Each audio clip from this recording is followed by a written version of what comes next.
What's up, everybody? Welcome to my Detonate Bloodmage Minion build, a simple early game build that's level 25 that you can utilize to essentially clear fairly good here and have some great survivability while going through mobs and dealing with bosses. Also, take note that this build does require you to get your Ascendancy of the Bloodmage, complete that trial on top of getting all the extra passive skills you can get up to this point, which is 4 in Act 1 and 4 in Act 2, so a total of 8.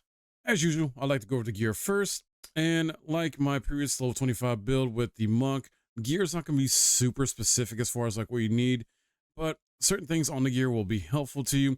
With the Witch, you want to focus on having Energy Shield as your major defense that you focus on, whereas versus like Monk, for example, you focus on Energy Shield and Evasion, but Witch, and I believe Sorceress, you focus on Energy Shield as your defense. So you want to get gear that focuses on that, not armor, anything like that. Unless you're trying to do like a strength and intelligence type of witch build, then you want to do like armor and shield.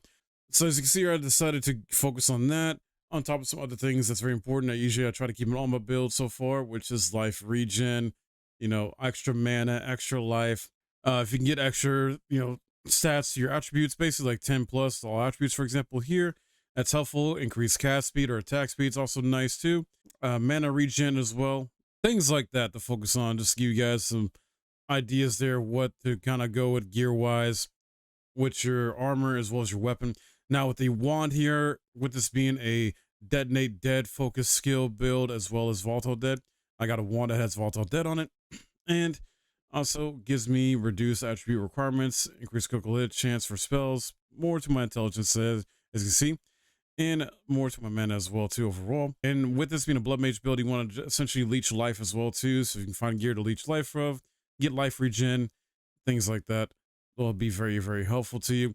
Extra fire damage is not bad either, since we are using Detonate Dead skill and Volatile Dead, which does fire damage, so stuff like that will be helpful in getting you more survivability, more damage output, things like that. More defense here with this build. I got the 5 to 7 physical foreign damage, so helps you out a bit there. Flask, do what you want as far as go for what's best for you in terms of helping you keep your mana up and your life up. Now let's go over the skills here. I got Life Remnant as the buff that's going to be on here, essentially the constant buff you have when you go into your Bloodmage Ascendancy. So it gives 20% chance to spawn a remnant on killing an enemy, spawn a remnant on critically hitting a target no more than once every 2 seconds. Each remnant gains 65 life.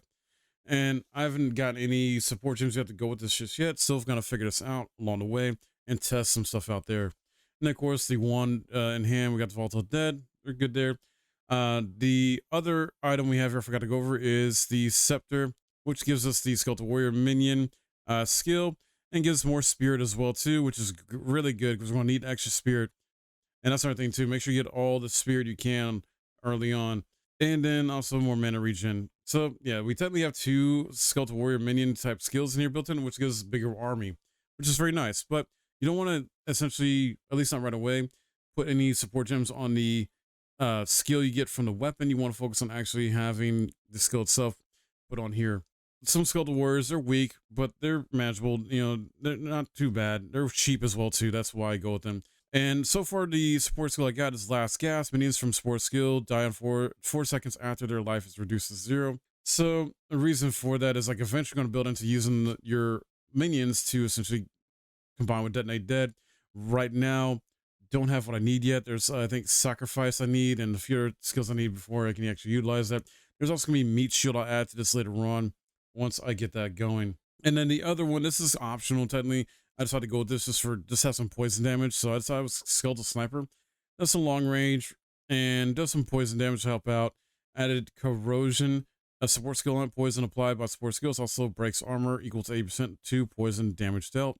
And then Comorbidity, if I'm saying it right. Targets can be affected by +1 poisons from support skills at the same time. Support skills have 30% less poison duration though. And then I got a few bone skills in here with Unearth, deals 16, 23% physical damage, limit 10 bones constructs. Cone length is 6 meters, bone construct duration is 12 seconds. And 2 support skills here I got is Minion Pact. Support skills removes 100% of your maximum life from a nearby minion on use to deal 40% more damage. And a Brutality. Support skills deal 35% more physical damage. Support skills deal no chaos damage, which is fine. We're not doing chaos damage. And sword skills deals no elemental damage, which is fine. Also, we're not really focused on elemental damage here either, at least not yet. Fire damage might be the main focus in terms of elemental later on, but for now, it's just not a thing. And then Bone Cage, I got as a nice sort of like AoE close-up you can utilize. It helps, essentially, hits are pinning, so it pins enemies, it's very helpful. Also, somebody how it just pins them, and then essentially your corpse is there and you use it. Explosion radius is 1 meter, cage radius is 1.8, cage duration is 1.6 for now, and deals 32 to 48 physical damage. This is pretty decent early on. And I decided to put the energy barrier support skill with it. Energy shield recharge begins immediately and is not interrupted by damage for 2 seconds when stunned while using support skill. So very useful. And then I decided to go put an ice skill here just for now. Frost bomb. This kind of give me a little extra or different elemental damage here to help out. This deals 80 to 121 cold damage. Pulse and explosion radius of 1.9 meters. Exposure duration is 5 seconds. Orb duration is 3 seconds. No support gems just yet. Just haven't figured out what I want to use with this just yet. And this honestly is just here for now anyway. It's not going to be in the build later on. Most likely I'll get rid of it by the time I do a mid-game build of level 45. It's just here for now just to have. And then a buff I have is Grim Feast. Grim Feast Remnants recovers 30 energy shield, 50% chance to spawn a remnant when an enemy or if a minion dies in your presence. This is very good to keep your energy shield up and help with survivability. And then I put clarity on it as well, 30% increased mana regen rate while support skill is active. So yeah, definitely good to use for this. And all these skills are nice for early game build. You will get through mobs and the bosses just fine. You shouldn't be dying too much at all if you are dying with this type of build. Let's next go into the passive skill tree. So with the passive skill tree here, we're going to focus mainly on like minion damage and survivability as well as some spell damage here for yourself. So I went up here, collected some spell minion damage stuff here, got minion life as well, raw destruction, spell minion damage, physical damage as well, minion damage, power of the dead, jagged shards.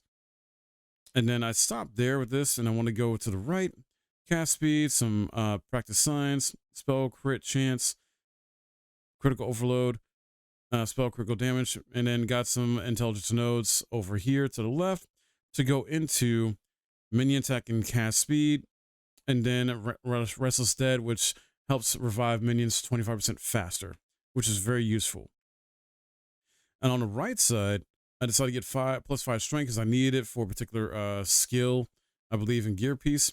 And then I decided to go into minion life here, give him more life, and then minion revive speed to give him a better revive speed. So essentially, that's 5%, 50%. Essentially, that's 20% more add-on 25. So you got 45% on revive speed already. And then Gravedigger gives you 2% life when one of your minions is revived as well. Very useful to help with survivability. And like I said, this is not this is also on top of having the extra 8 passive skills you get through doing the side stuff on top of the level of being 25. So there you have it, guys. Really cool stuff here to utilize in this build. As I level up more and be testing new stuff, things like that. Definitely love to hear from you guys in terms of if you are trying something else similar like this out. What do you recommend? Comment below, let people know. Let me know what kind of builds you're running with as which as well. Love to hear from you. And check out this gameplay of how it works in action, guys. Use cast on her first. Use the frost skill there as well. Do some poison. And make them go boom on the corpses. Vault all dead. Mix it in there as well. Boom, boom, boom. Love it, love it. Then Bone Cage here helps out. Like I said, AoE, enemies get too close. And my minions are just going to work on this freaking rare monster, well, aka elite, basically, in this game. They're essentially elites.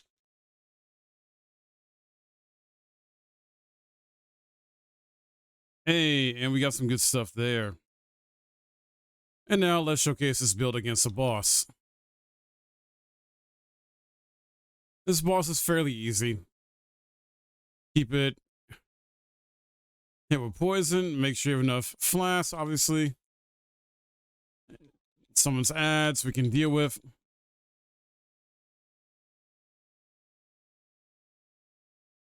Make them go boom.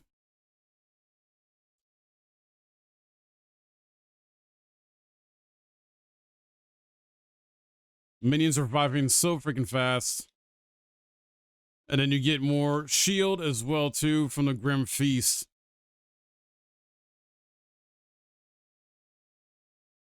We are just messing up this boss right here.